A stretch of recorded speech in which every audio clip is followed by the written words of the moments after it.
αριστερά μου η κυρία Μυρτώ Τσελέντη, την οποία εγώ ήξερα από τα κόμιξ. Νόμιζα λοιπόν ότι τα ζωγραφίζει αυτά, αλλά τα έχει γράψει, οπότε είναι και η πιο συγκροτημένη. Θα σας τα πει με αρχή, μέση και τέλος και κυρίως με ένα προλόγο, για τους άλλους αμφιβάλλω. Ο άλλος είναι ο Θάνος Σταθόπουλος, στο πλάι μου, ο οποίος είναι παλιός μου φίλος και γνωστός. Τον ήξερα ως ποιητή και τον συναντώ ως σπουδαίητο. Και το χειρότερο απ' όλα είναι ότι δεν γερνάει. Αυτό δεν είναι καλό σημάδι, αλλά θα δούμε τι μπορεί να σημαίνει αυτό αργότερα όταν θα τον ακούσουμε ακαπέλα, χωρίς χειρότερο. Και στη μέση, ο κύριος Κόντος είναι γνωστός σε όσους διαβάζουν εφημερίδες και κυρίως κρεμαστά περιοδικά, διότι ο κύριος Κόντος είναι πολεμικός, είναι φωτογράφος καταρχάς, αλλά έχει δουλέψει ειδικά σε πεδία μαχών. Δηλαδή, με έναν τρόπο, αν θέλαμε να το πούμε κομμωδός, θα λέγαμε ότι έχει κάνει τη δουλειά του πολεμικού ανταποκριτή.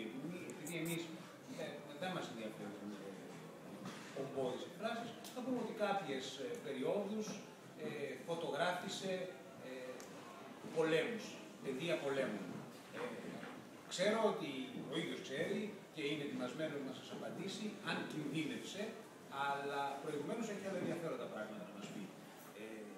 Αφού σας ευχαριστήσουμε για μια ακόμη φορά που βρίσκεστε μαζί μας και αφού σας υποσχεθούμε ότι θα προσπαθήσουμε να είμαστε σύντομοι, σαφείς, να μην εκτραπούμε σε παπαρολογίες, θα παρακαλέσω την κυρία Μυρτώ Τσελέντη να κάνει την εισήγησή της.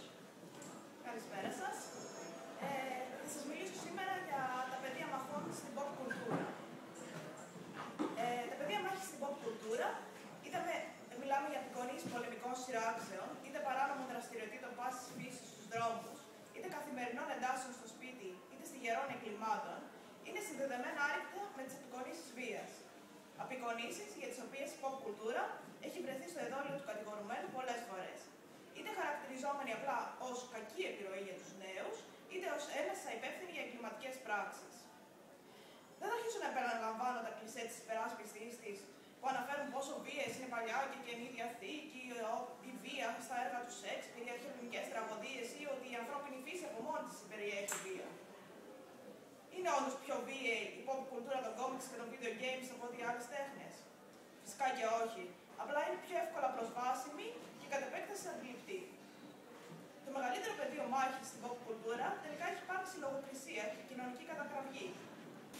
Έτσι, στα αμερικάνικα κόμιξ, για παράδειγμα, το 1954 επιβλήθηκε το λογοκριτικό Comics Code Authority, το οποίο εμπόδιζε την εμπορική διανομή των κόμιξ με βία και ερωτικά στοιχεία, οδηγώντας έτσι την ένατη τέχνη της Αμερικής σε πολύ πιο καθαρά και όπως